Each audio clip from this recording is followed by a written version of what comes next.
Hello बच्चों, welcome back to my YouTube channel LTR GK study पे आप सभी का स्वागत है। एक नए वीडियो पे फिर से आज हम लोग नया बैच स्टार्ट कर रहे हैं। क्लास 9th का जो फर्स्ट चैप्टर लेकर के आ रहे हैं। नया बैच 2025 से 2026 के लिए ये नया सेक्शन शुरू कर रहे हैं हम लोग, जो कि आपका फर्स्ट चैप्टर है सामाजिक विज्ञान का। पॉलिटिकल साइंस यानी कि राजनीतिक विज्ञान होगा यहाँ पे। ठीक है, राजनीतिक विज्ञान होंगे। राजनीतिक विज्ञान याद रखिएगा, राजनीतिक विज्ञान होंगे, जिसमें पहला चैप्टर हमारा है।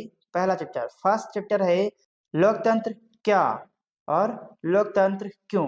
क्या है लोकतंत्र, क्यों जरूरी है लोकतंत्र, इसके बारे में आज विस्तार से आपके समक्ष रख रहा हूं, जो कि आपको पूरा इस वीडियो में बताने वाला हूं। आपको क्लास देने वाला हूं, आपको न्याय से रिलेटेड पूरा का पूरा A to Z क्लास आपको देखने को मिलेंगे, बिल्कुल फ्री ऑफ कॉस्ट। तो हमारे साथ आप लगे रहिए, ताकि अगर आपको कहीं दिक्कत है तो मुझे कमेंट करके पूछ सकते हैं।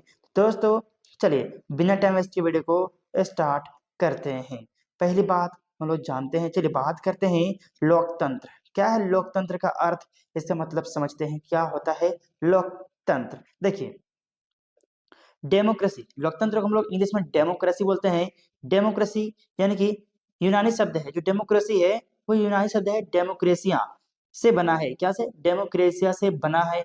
यूनानी में डेमोस का अर्थ होता है लोग। डेमोस का अर्थ क्या होता है? लोग होता है। कहाँ? यूनान में डेमोक्रेंस का अर्थ होता है लोग, और क्रेसिया का अर्थ होता है शासन करना। क्रेसिया का अर्थ क्या होता है? शासन करना। इसलिए डेमोक्रेसी, तो डेमोक्रेसी के दो भाग में तोड़ दिए हैं, एक है डेमो और एक है क्रेसिया। तो डेमोक्रेसी का अर्थ समझ गया आप लोगों ने कि डेमो का मतलब होता है क्या?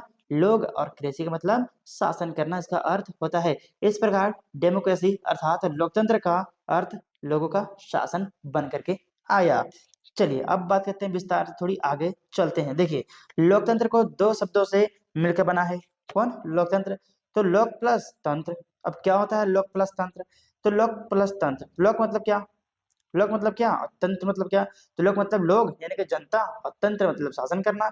ये दोनों को मिला देंगे तो क्या बन जाएगा? लोगों का शासन। देखिए, लोक का मतलब होता है लोग, और तंत्र का मतलब होता है शासन करना। तो लोगों का शासन करना हो गया। दोनों के लिए लोगों के द्वारा दोनों के लिए लोगों के द्वारा लोगों का शासन तंत्र कहलाता है। क्या कहता है? लोगों का शासन तंत्र कहलाता है। जब लोकतंत्र बन जाते हैं तब लोकतंत्र प्रत्येक योग्य नागरिक को राज्य से संबंधित मामलों पर अपना मत व्यक्त करने की अनुमति प्रदान करता है। लोकतंत्र स्वतंत्रता, समानता और भ्रातृत्व की अवधारणा पर आधारित है। सबसे इम्पोर्टेंट चीज लोकतंत्र किस पे जिंदा है? तो स्वतंत्रता और समानता, अभ्रमणता, ये सब तीनों चीजों पे आधारित है। इसका सिद्धांत है कि वे सभी व्यक्ति कोई भी व्यक्ति हो, भारत का नागरिक, सभी व्यक्ति को नागरिक के रूप में अपना कर्तव्य का निर्वहन करने का योग्य है। ठीक है, निर्वहन करने का योग्य है। राज्य के दिशा निर्देश में उनकी सहभागिता होनी चाहिए। किसकी? हम जनता की। ठीक है, यह व्यक्तियों के मतभेद नहीं करता। क्या करता है? लोकतंत्र है वो व्यक्तियों के मतभेद नहीं करता। आप किस जाति के हैं, या फिर लिंग के आधार पर, या फिर जाति, धर्म, लिंग, या फिर जन्मस्थान के आधार पर भेदभाव नहीं करता हमारा लोकतंत्र। ठीक है, याद रखिएगा, एक लोकतांत्रिक समाज में सभी धर्म, वर्ग, वंश, जाति, जन्मस्थान या समुदाय के लोग किसी भी भेदभाव के बिना समान अधिकारों और सुविधाओं का उपयोग करते हैं। याद रखिएगा। अब बात करते हैं हमारा लोकतंत्र की। बातें हो चुकी थोड़ी, जिसमें बात की लोकतंत्र का अर्थ बताएं आपको। लोकतंत्र का अर्थ आपने समझ गया। अब बात करते हैं लोकतंत्र के बारे में। दोस्तों ये थोड़ा लंबा चैप्टर है, इसको हम लोग दो भागों में डिवाइड करेंगे, नहीं तो वीडियो बहुत ही लंबी हो जाएगी। तो आप भाग 1 देख रहे हैं अभी, अब कल आपको मिलेगा 7 बजे शाम में भाग 2, आप उसको भी देख लीजिएगा। ठीक है, तो आपको पूरी चैप्टर कंप्लीट हो जाएंगे। अब बात करते हैं लोकतंत्र की। किसकी बात करेंगे? अब बात करते हैं लोकतंत्र। तो लोकतंत्र में क्यों जरूरी है, क्या जरूरी है इस लोकतंत्र का, कैसे ये लोकतंत्र होता है, कैसे स्थापना करता है, इसके बारे में विस्तार से एक एक चीज जानते हैं लोकतंत्र के बारे में। तो मैंने पहले बता दिया आपको लोकतंत्र के बारे में, तो लोकतंत्र का अर्थ आपको पता चल गया। अब बात करते हैं, देखिए शासन का वह रूप है जिसमें शासनों का चुनाव जनता करती है। क्या करती है? जिसका चुनाव जनता करता है, उसको ही को हम लोकतंत्र कहते हैं, यानी कि लोगों का शासन। ठीक है, जिसको लोग यानी कि चुनकर भेजते हैं, जनता चुनकर भेजती है, किसी को चुनते हैं अपने ऊपर शासन करने के लिए, उसे हम लोग क्या बोलेंगे? लोकतंत्र। अब बात करते हैं, नेक्स्ट पॉइंट है लोकतंत्र निष्पक्ष और स्वतंत्र चुनाव पर आधारित है। वो किसी के प्रति दबाव नहीं दे सकता, वो निष्पक्ष है और स्वतंत्र है, वो कोई भी इंसान आप चुनाव लड़ सकता है। देखिए लोकतंत्र में हर वयस्क नागरिक का वोट देने का अधिकार है। जो भी 18 साल से ऊपर हो गए उन सबको वोट देने का अधिकार है, मत देने का अधिकार है। वो अपना शासन करने वाला खुद चुन सकता है। अगर आप चाहते हैं कि हाँ मैं चुनाव लड़ूं तो आप भी लड़ सकते हैं, इसमें आपका प्रावधान दिया गया है, आप खुद भी लड़ सकते हैं चुनाव। देखिए लोकतांत्रिक सरकार संवैधानिक कानूनों और नागरिक अधिकारों के आधार पर ही काम करती है। किस किस पर? तो लोकतांत्रिक सरकार जो है वह संविधान के बात पर ही चलता है और नागरिकों के अधिकार पर ही आधारित पर ही काम करता है। चलिए अब बात करते हैं नेक्स्ट, याद रखिएगा। चलिए नेक्स्ट बात करते हैं, ये हमारे देख सकते हैं, ये देखिए कितनी खूबसूरत है ना भाई साहब, खूबसूरत। तो इसी को बोलते हैं स्मार्टनेस। देखो ये है हमारी भारत की तिरंगा झंडा, महान, सबसे ऊंचा। अब बात करते हैं, कुछ लोगों ने इस बारे में कहा है, देखिए लोकतंत्र के बारे में कहा है, तो वह है अब्राहम लिंकन। अब्राहम लिंकन द्वारा लोकतंत्र के बारे में कुछ कुछ कहा गया है बातें, उसके बारे में थोड़ी ध्यान से हम लोग देखते हैं, आप समझने की कोशिश कीजिएगा। मैं पूरी तरह समझाने की कोशिश करता हूँ आप सभी को, तो ध्यान से लगे रहिए, टकटकी लगा के देखते रहिए, तो भी आपको समझ में आएगा, अदरवाइज समझ में नहीं आएगा, तो आपको टकटकी लगा के देखना है। देखिए क्या है, लोकतंत्र ऐसी सरकार है, लोकतंत्र ऐसी सरकार है जो लोगों की हो, लोगों का हो, लोगों के लिए हो, लोगों का ही हो, लेकिन लोगों के लिए हो और लोगों द्वारा बनाई गई हो। याद रखिएगा, लोगों द्वारा चुन के ही आना चाहिए, बनाया गया हो। तो अब्राहम लिंकन यही बात बोल रहे हैं। अब्राहम लिंकन ने लोकतंत्र की अवधारणा को जनता की और जनता के द्वारा और जनता के लिए सरकार के रूप में परिभाषित किया है। याद रखिएगा, ठीक है, जिसके अनुसार जनता और जनता के द्वारा, जनता और जनता के द्वारा कौन? सरकार। ठीक है, जनता और जनता के द्वारा सरकार ही जनता के लिए है। ठीक है, सरकार ही जनता के लिए है। इस परिभाषा में सरकार शब्द का प्रयोग कहाँ से किया गया है? सरकार शब्द जो है वो क्या है, इसी बारे में चर्चा करते हैं। देखिए सरकार शब्द का प्रयोग में संपूर्ण जनता को शासक और शासित वर्ग में विभाजित कर दिया गया है। याद है, ठीक है, एक होता है शासक, एक होता है शासित। जो शासन करता है वो शासक, और जिसको शासित किया जाता है, जो उसमें शासन किया जाता है वो शासित। ठीक है, जनता के लिए प्रयोग प्रयोग ने चर्चा को जनता के और जनता के द्वारा से जनता के लिए हस्तांतरित कर दिया गया है। परिणाम स्वरूप वास्तविक बिंदु जनता की ओर जनता के द्वारा चर्चा में गौण हो गया है तथा जनता के लिए मुख्य बन गई है। याद रखिएगा, शासक वर्ग ने स्वयं को, कौन? शासक वर्ग, जिसमें शासन किया जा रहा है, शासक वर्ग ने स्वयं को विभिन्न राजनीतिक दलों में विभाजित कर वास्तविक विषय यानी कि जनता के द्वारा, ठीक है, को चर्चा से हटा दिया गया है। किसको? तो विभाजित कर वास्तविक विषय में चर्चा को हटा दिया गया है। जो बातें हैं वो राजनीतिक पार्टी करेंगे, ना कि अब जनता करेंगे, ये कहा गया है। वर्तमान में किसी भी राजनीतिक या बौद्धिक चर्चा, किसी भी राजनीतिक पार्टी, किसी राजनीतिक या बौद्धिक चर्चा में मुख्य विषय जनता के लिए होती है। किसके लिए? जनता के लिए होता है। एक ही बात है, किसने कहा? तो अब्राहम लिंकन ने इसकी बातों को कहा है, सारी बातों को, तो ध्यान दीजिएगा। चलिए अब बात करते हैं, जिनकी फोटो दिखाते हैं अब्राहम लिंकन की थोड़ी। देखिए ये हमारे अब्राहम लिंकन, यही है, ठीक है, याद रखिएगा। चलिए दोस्तों अब बात करते हैं, हमारा नेक्स्ट पॉइंट आता है, वो है लोकतंत्र की विशेषताएं। क्या है लोकतंत्र की विशेषताएं, क्यों इंपॉर्टेंट है लोकतंत्र, जरूरी है या नहीं है, क्यों जरूरी है, इस पे चर्चा करते हैं। देखिए ध्यान से, लगे रहिए, आपको बात करते हैं लोकतंत्र की मुख्य विशेषताएं पर चर्चा करते हैं। तो लोकतंत्र आम लोगों की भलाई का मनोरथ रखता है, याद रखिएगा। तो लोकतंत्र लोगों द्वारा और लोगों के लिए ही शासन करता है। अब लोगों द्वारा चुना गया है ना भाई साहब, लोगों द्वारा, लोगों ने किसी को चुन के भेजा, ठीक है, तो लोग को ही चुन, कोई व्यक्ति है उसी को चुन के भेजा, और शासन किस पे करेगा, तो उसी व्यक्ति पे करेंगे। तो ये सब है लोगों का, लोगों द्वारा और लोगों के लिए ही शासन करेगा। लोकतंत्र में संप्रभुता संप्रभुता लोगों के हाथों में होती है, याद रखिएगा। और इसलिए जनता प्रत्यक्ष या अप्रत्यक्ष रूप से खुद ही शासन चुनती है, ठीक है, शासन खुद ही चुनता है, प्रत्यक्ष या फिर अप्रत्यक्ष, डायरेक्ट या फिर इनडायरेक्ट रूप में चुनता है शासक, जो हमारे ऊपर शासन करते हैं। लोकतंत्र का मुख्य उद्देश्य संपूर्ण जनता की राजनीति, आर्थिक और सामाजिक प्रगति है। लोकतंत्र एक ऐसी प्रणाली है, लोकतंत्र एक ऐसी प्रणाली है जिनमें कोई व्यक्ति या किसी विशेष वर्ग के कल्याण के लिए प्रशासन चलाना नहीं जाता है, प्रशासन चलाया नहीं जाता है, किसके लिए, जिनमें कोई व्यक्ति या किसी विशेष वर्ग के कल्याण में, किसी विशेष वर्ग, कोई भी वर्ग है उसमें, उसे कल्याण के लिए प्रशासन चलाया नहीं जा सकता है। किसी विशेष वर्ग, कोई भी विशेष खास वर्ग के लोग हैं, छोटे वर्ग, बड़े वर्ग लोग हैं, या फिर कोई जात धर्म के लोग हैं, तो उस पे आप कल्याण नहीं कर सकते, किसी एक पर ही ध्यान नहीं दे सकते, चाहे हिंदू हो, चाहे मुस्लिम हो, चाहे सिख हो, चाहे ईसा हो, किसी एक पर आप ध्यान नहीं दे सकते। आपका काम है सबको समान अधिकार देना, सबको बराबर नजरों से देखना, ये हमारा पहला कर्तव्य बनता है। लोकतंत्र का विशेषताएं पहले ही।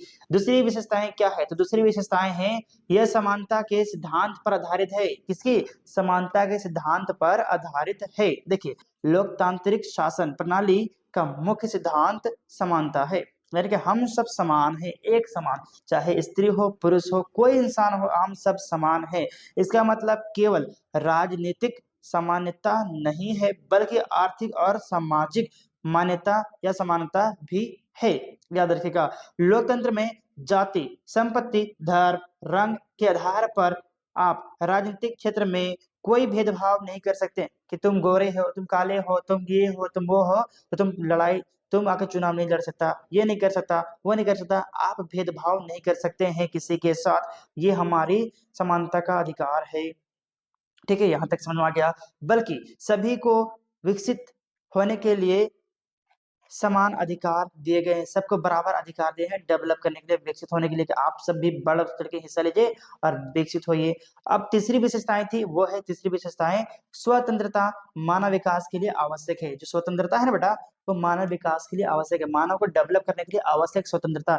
जब उसको आजादी पूरी मिल जाएगी ना, तो वो डेवलप कर जाएगा, काम धंधे सब अच्छे से करेगा, अपने दिमाग से काम करेगा। इसके बारे में चर्चा करते हैं। लोकतंत्र की मुख्य विशेषता स्वतंत्रता है। क्या है, लोकतंत्र की मुख्य विशेषता स्वतंत्रता है, याद रखिएगा, ठीक है। बात करते हैं नेक्स्ट, स्वतंत्रता के बिना किसी व्यक्ति को पूर्ण विकास संभव नहीं है। कोई भी व्यक्ति पूरा विकास नहीं कर सकता जब तक उसको पूरी स्वतंत्रता, पूरी आजादी ना मिल जाए, तब तक वो पूरी आजादी ना मिल जाए, तब तक वो स्वतंत्रता से वो डेवलप कर ही नहीं पाएगा।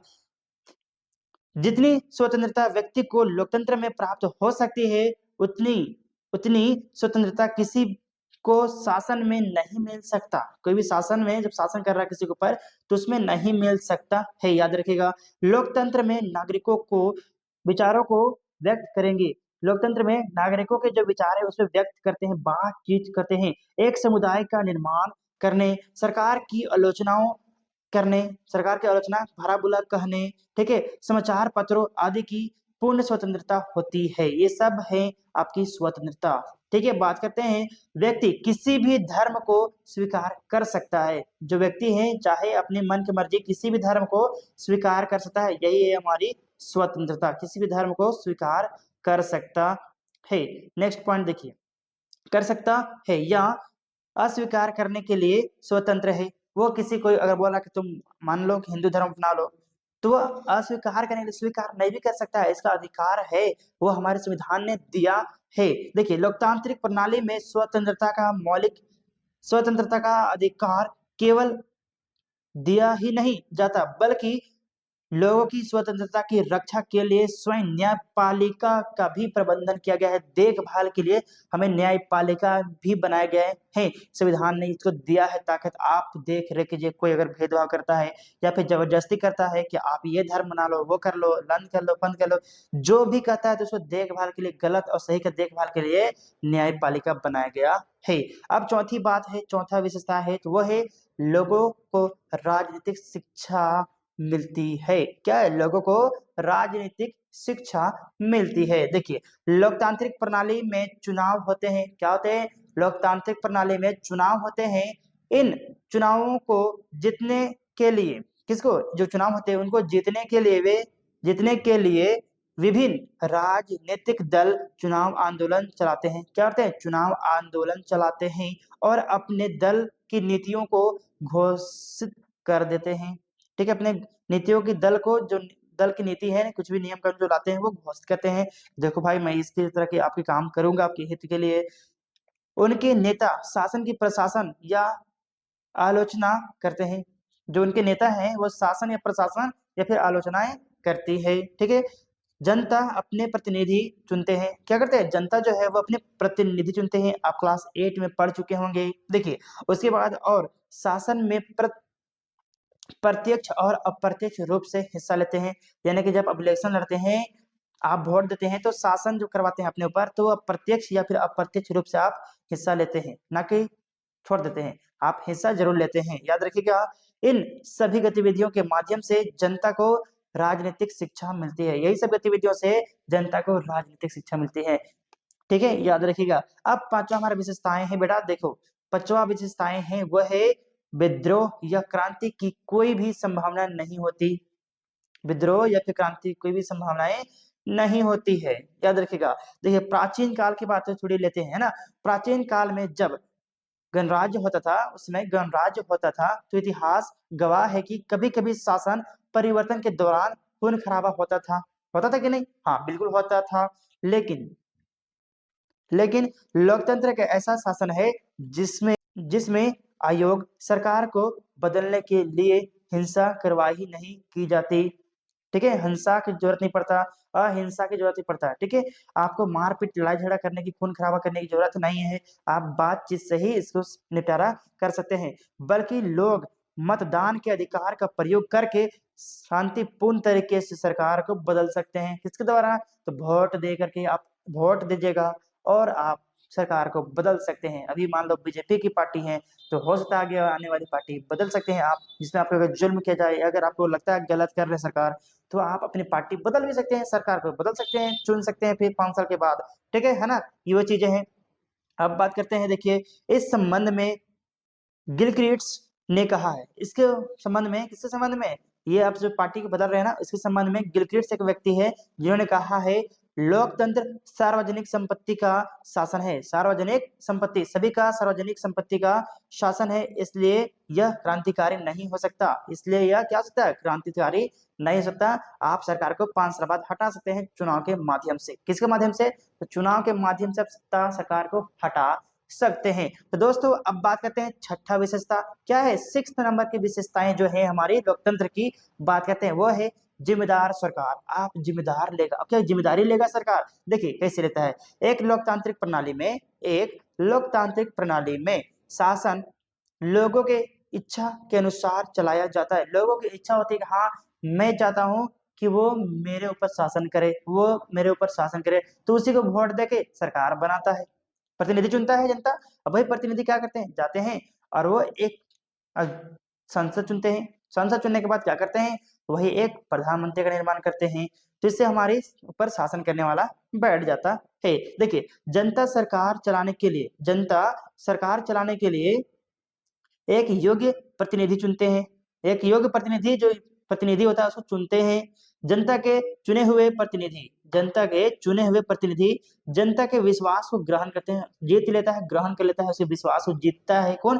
प्रतिनिधि। और जनमत की राय के आधार पर शासन करता है। जनमत के राय पर जहां पर उसे एरिया दिया जाता है वहां पर वो शासन करता है। लोगों पर आधारित होने से सरकार में स्थिति पैदा होती है। सरकार में क्या होती है? स्थिरता पैदा होता है। जनता के प्रतिनिधियों, किसके? जनता के प्रतिनिधियों को इस बात का असहमत एहसास होता है, जनता के प्रतिनिधियों को इस बात का एहसास होता है कि अगर वे प्रशासन को जनता की इच्छा अनुसार नहीं चलाते हैं तो उन्हें अगले चुनाव में हरा दिया जाएगा। क्या कर दिया जाएगा? अगले चुनाव में हरा दिया जाएगा, नहीं चुना जाएगा, है ना। यह भी संभव है कि अयोग्य शासक जो उसके लिए एलिजिबल है ही नहीं, अयोग्य शासकों को अगले चुनाव से पहले हटा दिया जाता है। जो उसके पद के लिए नहीं है तो उसको हटा दिया जाता है ना। जनता के चुने हुए प्रतिनिधि, किसके? जनता के चुने हुए प्रतिनिधि जनता के हर काम के प्रति जिम्मेदार है। जनता का जो भी काम है उसके प्रति जिम्मेदार है, याद रखिएगा। तो दोस्तों बहुत ही लंबी वीडियो हो जाएगी, इसके लिए मैं आज यहीं पे क्लास को एंड करेंगे। फिर मिलेगा इसका नेक्स्ट पार्ट, यानी कि भाग 2। भाग 2 में पूरे यहाँ से हम लोग चलेंगे। इनका पहला पॉइंट होगा इन परिभाषाओं का सारांश के बारे में जानेंगे, है ना। देखिए एक एक करके पूरा विस्तार से, बहुत ही लंबा है तो आपको क्लास में बताया जाएगा। तो दोस्तों आज के लिए इतना ही। अगर वीडियो अच्छी लगी है तो वीडियो को लाइक कर देना है दोस्तों। अगर आप हमारे चैनल में नए हैं तो चैनल को सब्सक्राइब करके बेल आइकन को प्रेस भी कर लेना है, ताकि आपको पूरी क्लास फ्री में मिल सके। चाहे क्लास 8 से लेके 12th क्लास तक के बच्चों को क्लासेस मिलने वाली है। तो दोस्तों फिर मिलेंगे नेक्स्ट शाम में इतने ही बजे, शाम में 7 बजे। तब तक के लिए जय हिंद, वंदे मातरम।